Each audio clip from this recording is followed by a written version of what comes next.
So more is coming out about Aurora. Um, it's a heck of a suburb of Denver, I've got to say. Let me pull up what the Aurora Police Department says. Update. The City of Aurora Police Department, as previously stated, established a special task force in collaboration with other local, state, and federal partners to specifically address concerns about Venezuelan gang Tren de Aragua, or TDA, and other criminal activities affecting migrant communities. We are grateful that the Drug Enforcement Administration, a valuable federal partner, has acknowledged its ongoing work into TDA across the metro and appreciate the additional resources it provides to combat these issues. We are aware that components of TDA are operating in Aurora. APD has been increasingly collecting evidence to show the gang is connected to crimes in the area. However, as we have said previously, and as the DEA similarly stated, it would be improper at this time for the city and APD to make any conclusory statements about specific incidents or provide details about law enforcement strategy and operations. Based on our initial investigative work, we believe reports of TDA influence in Aurora are isolated. We urge all community members, including members of our migrant communities, to please report crimes committed against them to their local law enforcement agencies and to remain silent and to not remain silent victims. Crime victims can report crimes anonymously by calling Metro Denver Crime Stoppers. If you're living in an apartment complex surrounded by Venezuelan gang members, how safe will you feel making a phone call and hoping that the cops do something about it? If I was in that position, I wouldn't call. What would the cops do? They might go and they would probably be like the British police, and they'd send a strongly worded letter, and then I would disappear. And then my apartment would become another stash house for guns, drugs, and barrels of gasoline, I guess. Because that's what I heard is happening. So here's a video of the mayor of Aurora talking to Fox News. So there are several buildings actually under the same ownership, out-of-state ownership, that have fallen to these Venezuelan gangs. I'm trying to walk it back and do the investigation as to how there's a concentration of Venezuelans in these three buildings. So yeah, I think previously I reported it was one apartment complex. No, it's 3 different buildings.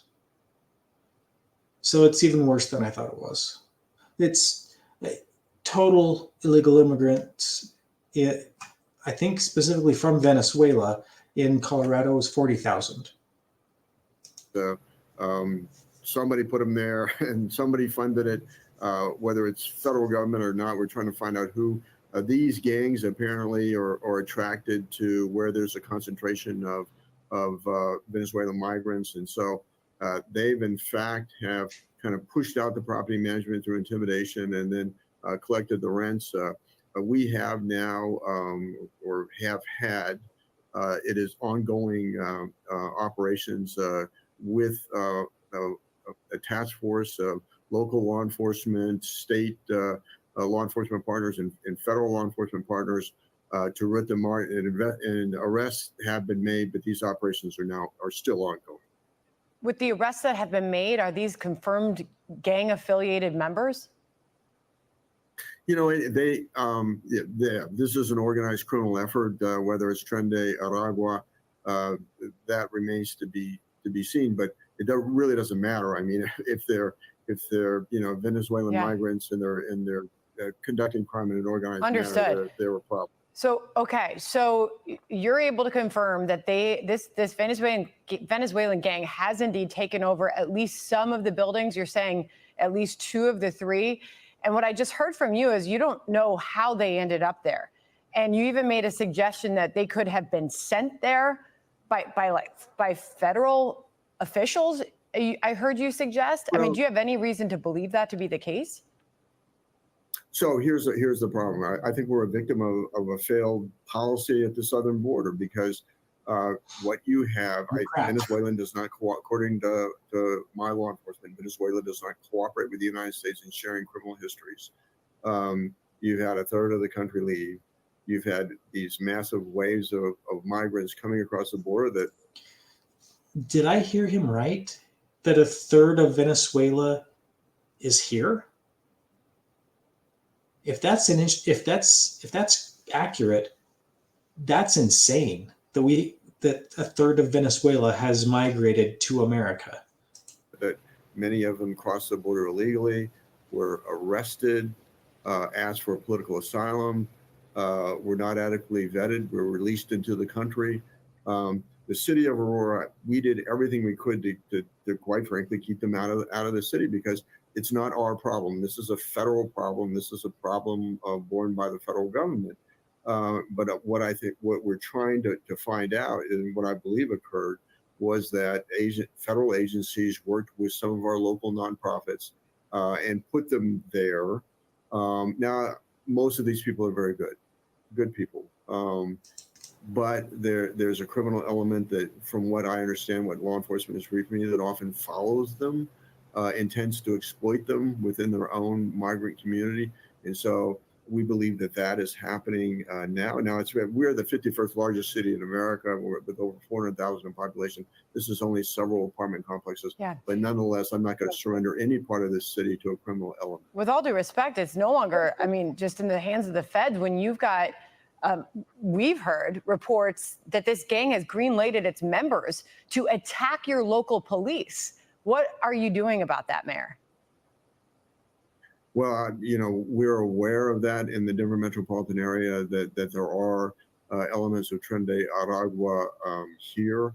And so, we're, in terms of how our police operate, the tactics, what they're doing to protect themselves is our number one priority.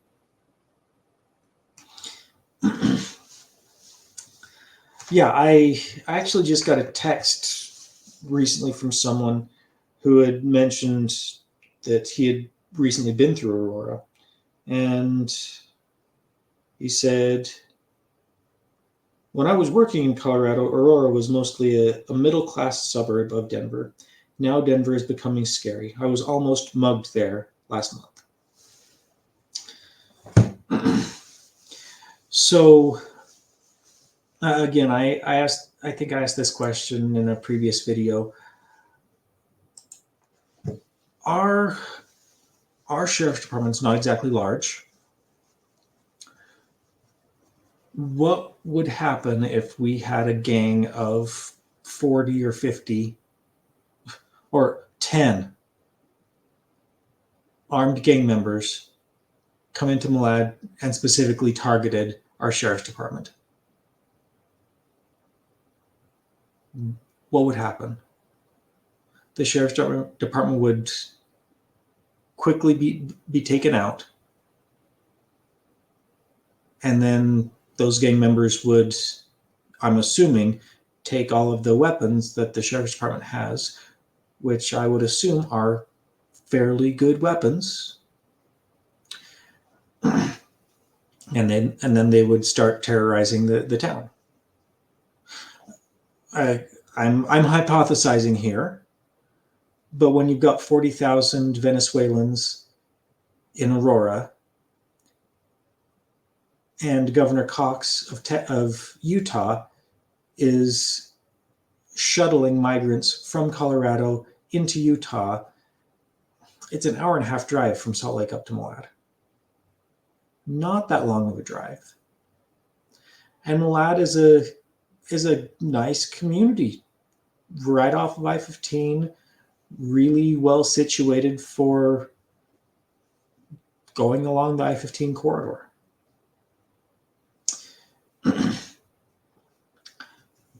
Are we prepared for something to happen? I would be very concerned if my wife was driving our children around, stopped at the park, and all of a sudden a gang of 5 or 10 Venezuelans or Argentinians or whatever race. I don't care where they're from. If they're meaning my wife harm, will she be protected with my children?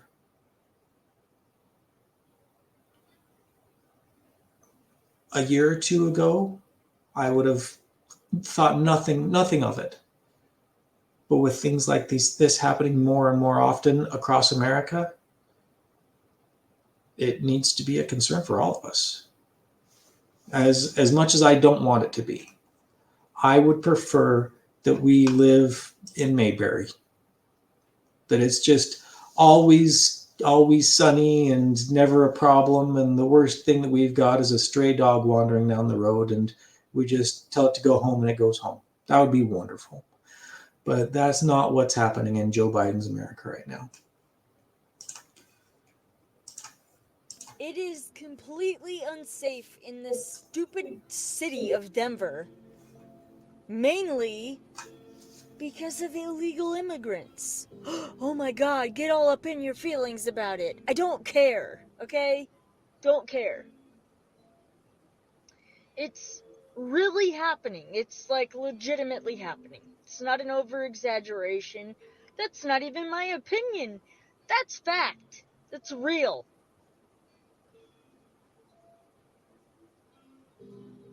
They're everywhere. Every single place you look, everywhere you turn in this stupid city of Denver, it's all illegal immigrants at this point. It's crazy, actually. And what's even worse about the whole situation is if my wife had some kind of emergency, heaven forbid, please God no. But if she did, and let's say that her emergency just so happened to involve an illegal immigrant, she will more than likely be waiting for a police response for a very long time. Or she would have to go to the police station her damn self. Simply because the police officers, right now, they're like nowhere to be fucking found. In all honesty. Where are they? Where are they? I normally see like 7 cops driving up and down this busy ass road in front of my job site. I haven't seen zero. I've seen 0 cops. My entire shift today, my entire shift yesterday. Normally, I even have a sheriff come by. Nope. You know why? Because it's dangerous for them to be out right now, especially with these illegal immigrant gangs. Yeah, they've put hits out on police officers in the city and county of Denver. Why nobody talks about that, I don't know, but that's real. It's happening. It's legitimately happening here. And that's why we don't see cops on the streets right now. That's why they're not just out patrolling. It's a fucking dangerous time to be here.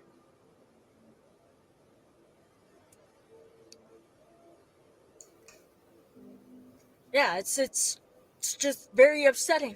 It's very upsetting that my wife can't even go and have a good time with her friends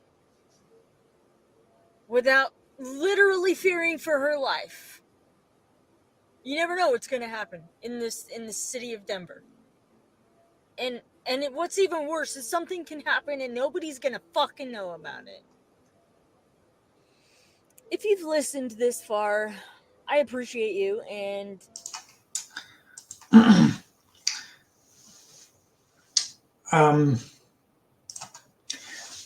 What happened during the summer of 2020?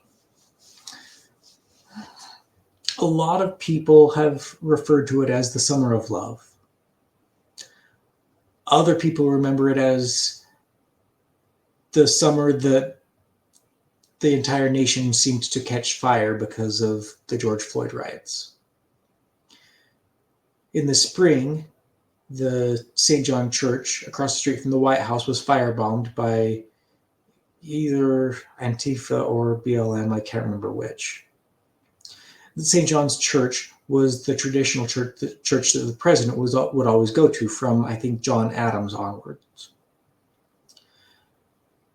They set fire to a guardhouse that was on the border of the White House, causing Secret Service to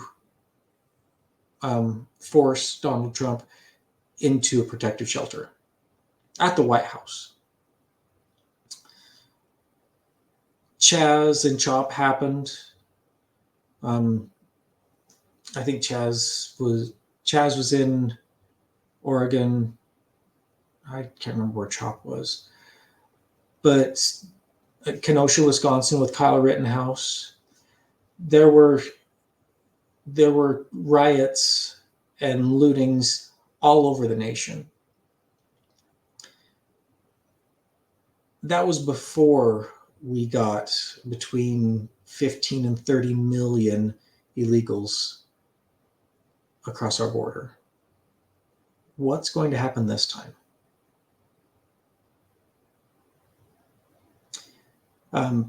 Listening to different people that are concerned about these things for like a decade, they've been saying, get out of the city, get out of Flashpoint cities.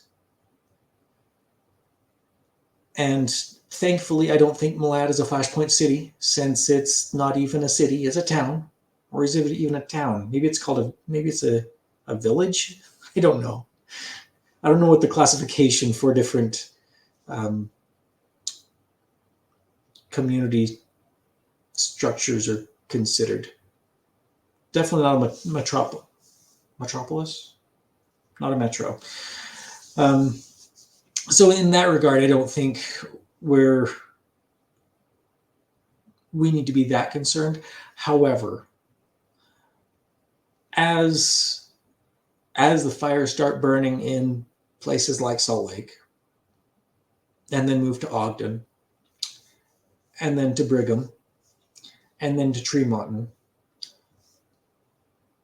maybe we should be prepared for when they eventually do hit Malad, if they ever do.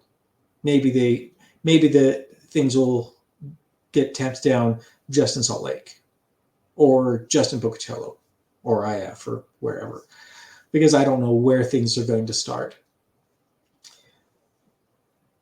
But it's hard for me to imagine things not getting insane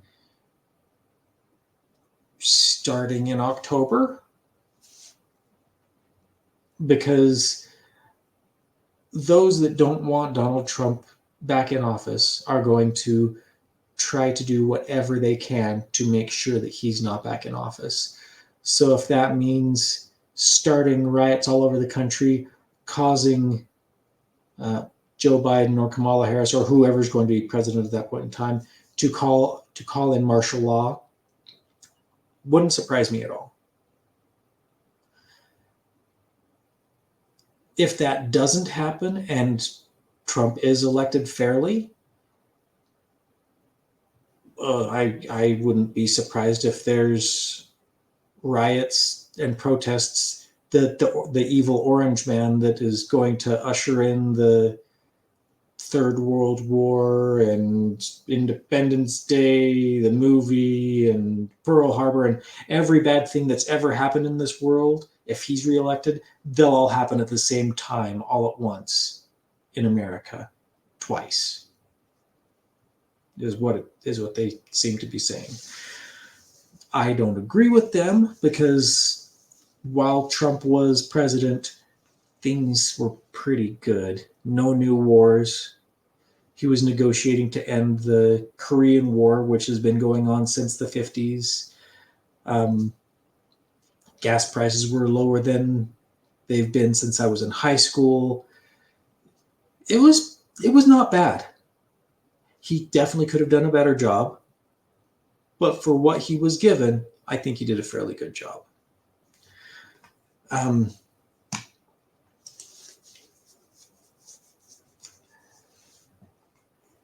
Yeah, here's another video. Sanctuary jurisdiction protects criminals and not U.S. citizens. And the real issue here is that there's a huge increase in violence in these areas in Aurora where these newly arrived foreign-born migrants, many of whom are Venezuelan, have started to grow. The Biden-Harris administration is complicit in having allowed our borders just be in chaos. They've allowed this criminal element. And now police in Aurora are creating a task force to address concerns about the rise of a violent Venezuelan gang, Trendaragua, right there in Colorado. Let's bring in our Aurora City Council member, Danielle Jurinsky. Danielle, thank you. We've been hearing about this for quite some time. Residents have shared their concern. We've heard this coming up at city council meetings there. Aurora said we don't have anything to do with this migrant crisis or trying to help because we just don't have the space. The hospitals were over.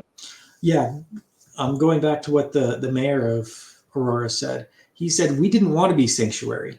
We tried to keep them out. But because of Denver's policy, they ended up with them anyway. And they would love to get them out. They don't want these issues. But because of Denver, they have them. So are we going to start seeing migrants in Malad? We can try and keep them out, but will a nonprofit purchase a couple homes and then fill them full of migrants? What would we do then? If those migrants were gang members and we started a TDA gang here in Malad, what would we do? If that TDA gang specifically wants to target the police and we only have 7 deputies. That's not a lot of deputies for them to target before all of a sudden we have no law enforcement here in Oneida County anymore. Just saying. Overwhelmed. What is it that you're seeing right now as far as this Venezuelan gang taking over now the migrant centers there? It's unreal. It's unreal. Residents tell me they feel like they are living in a third world country at this point. They are going block by block. They are going apartment complex by apartment complex. They are taking it over. I think the city doesn't really know how to handle it. So the city is burying certain properties that have been taken over by this Trendy Aragua gang, burying them with code violations. And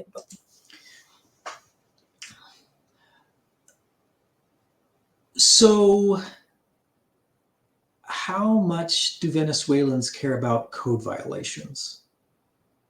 How much do gang members care about code violations? It's kind of like a gun-free zone sign. Does a criminal look at that sign and go, well, that sign says I can't have any guns in this area, so I better put it back in my car? No, the criminal doesn't care about a stupid sign. So all law-abiding citizens will be disarmed. All people that don't care about the law will have free reign. And really, it goes a little bit further than that. We have a culture of obeying the authority, listening or obeying the law. I guess both. Obeying the law and the authority that's supposed to be making sure everybody does obey the law. not everybody lives in that same type of culture. As odd as that may sound, not everybody has the same culture. Venezuelans don't have the same culture as Americans. There's been 30,000 Chinese illegal immigrants that have crossed the southern border. I'm sure I'm wrong on that number, but quite a few Chinese. Do they have the same culture as America? No. What about those from Africa that have crossed the southern border? Yeah, I'm saying I've seen video of people from Africa, China, South America, the Middle East, all of them coming over the southern border. Why? Because it's pretty easy to get a plane ticket to Mexico or Panama or Guatemala or something like that from the Middle East, and then just get a caravan and come up to America. And since the southern border is incredibly porous, all they need to do is walk across and then they're in. And then they're given $3,000. Is it $3,000 a month or is it $3,000 a week? I don't know. Some insane amount of money and a phone card, et cetera, et cetera, et cetera. And then they just get to live here. And we just have to deal with the gang violence now and the raping and stabbing and general degradation of our society. Huzzah! I'm all for people trying to better themselves by coming here. However, our culture, our community, like in the last video, she said she used to see cops all the time, but now she can't. Why? Because the community has changed. Why has the community changed? Because it's been flooded by illegal immigrants, some of which being gang members that are attacking that are specifically targeting the cops. I like the community of Malad. I really like it. I don't want it to change. I'm okay with other people with like-minded ideals come into Malad. I'd be fine if the population of Malad went up by 10 times. If the people that came here were of the same mindset, that were community-oriented, wanted to be part of our community, not change our community, but to add to our community, to be part of our community, and to help our community. If we had 10 times the amount of people here, so instead of 5,000, if we had 50,000 people here, but each of them were able to add something to the community, it would make our community that much better.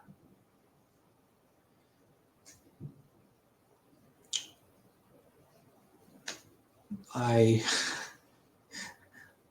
hope that we don't have a huge bus full of migrants come in that refuse to acclimate to our community, because they would come here as our guests. They didn't start out here. So when in Rome, do as the Romans. When in Malad, do as the Maladians. Do as us. Be Christ-like, help each other, be good to each other. Playing it off as if this is just simply code violations. But this gang, they are marking their territory. They are putting up their gang-related graffiti on the blocks, on the areas that they have taken over. And quite frankly, I have heard too many stories from too many property owners, business owners, and residents to think that this is anything other than a complete gang takeover in parts of our city. Like, what are you hearing from them? So say the business owners, for example, what have they been experiencing? Break-ins, violence, kicking doors in. I had one property owner tell me that a tenant literally vanished from their property. To this day, they don't know what happened to that tenant. His phone was shut off. They had not collected rent. They went, knocked on the door to get into the unit. The Aurora Police Department had to come let them in the unit, and the whole place was filled with guns, money, and giant barrels of gasoline. I am being told that they are running a black market for gasoline. And again, like I said, to this day, they have no idea what happened to that man, to their tenant. Just reading through what we know about Cookie Monster. I'm sure you've heard about this local gang leader by now.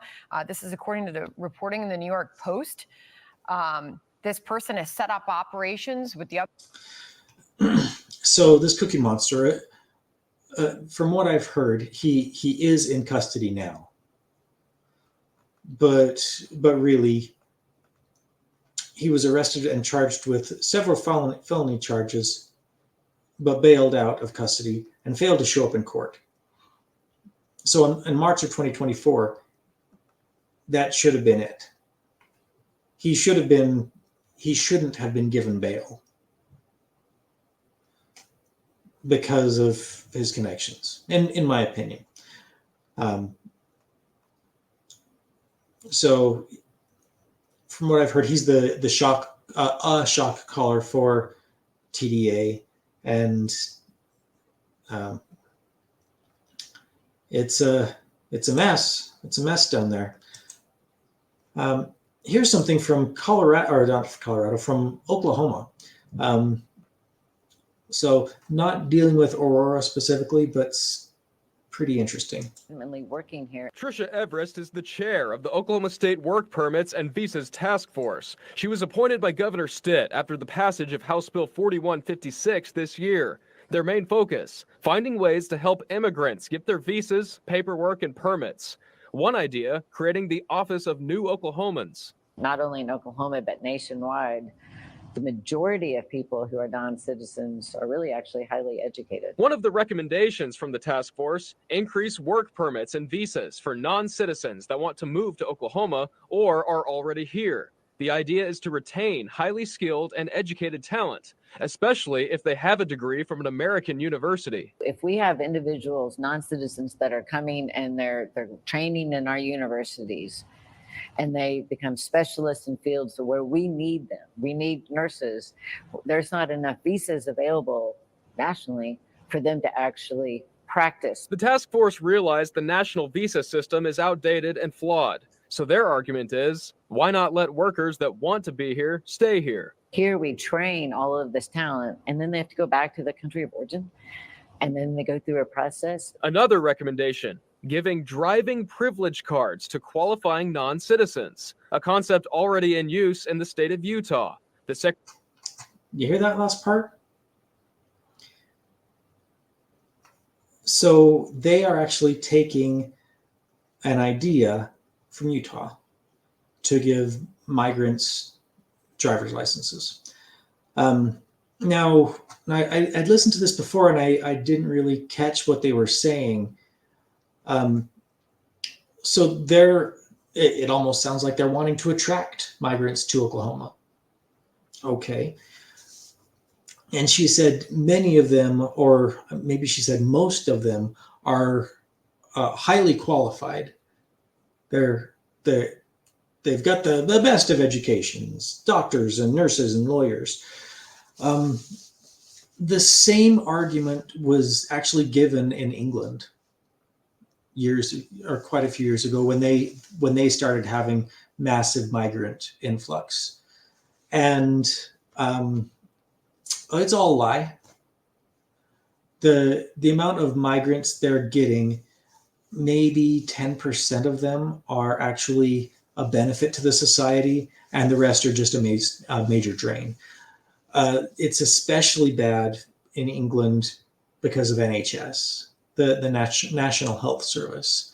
They're a huge drain on NHS, even though all the politicians say, "Oh, that they're if we didn't have them, we wouldn't have any doctors or nurses in the NHS." But the problem is, for every one doctor or one nurse, you've got between 10 and 100 migrant patients that are there. So if I guess if we could send back all of the non-skilled workers and keep the skilled workers, that would be okay. But if they're skilled workers, why do they need to be illegal? She didn't say illegal in the video, but that's the big problem that Trump is wanting to address, is getting rid of the illegal migrants. And I'm fine with legal migrants being here. Not a problem at all. I want everyone in America to be law-abiding citizens or law-abiding migrants. I'm completely fine with that.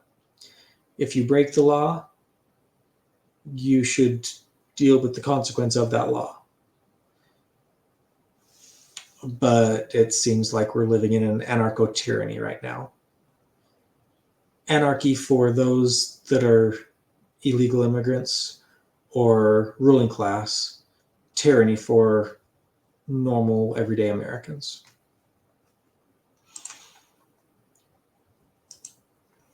Here's a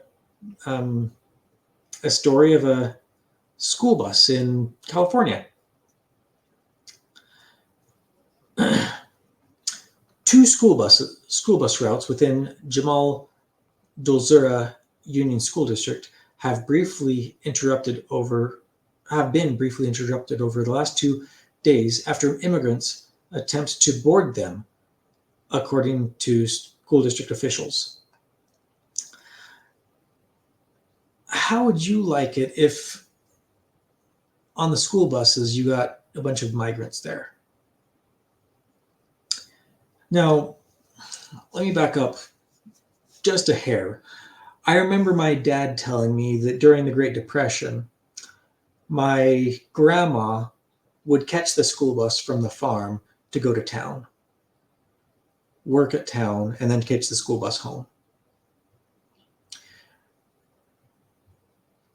I'm okay with that because we're a community and community members help each other. And during the Great Depression, there weren't as many cars around.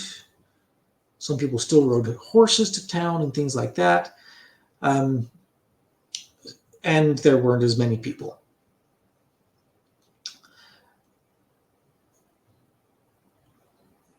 I would be fine if we were to have something like that happening today.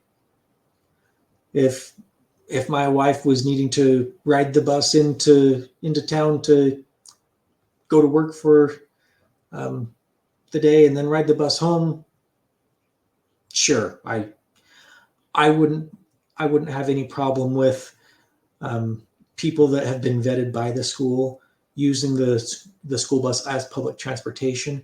And really, I guess if the school district had it set up so that people who did that paid a certain amount for each bus ride, or I think that would be an interesting revenue source for the school, and it would help the community more.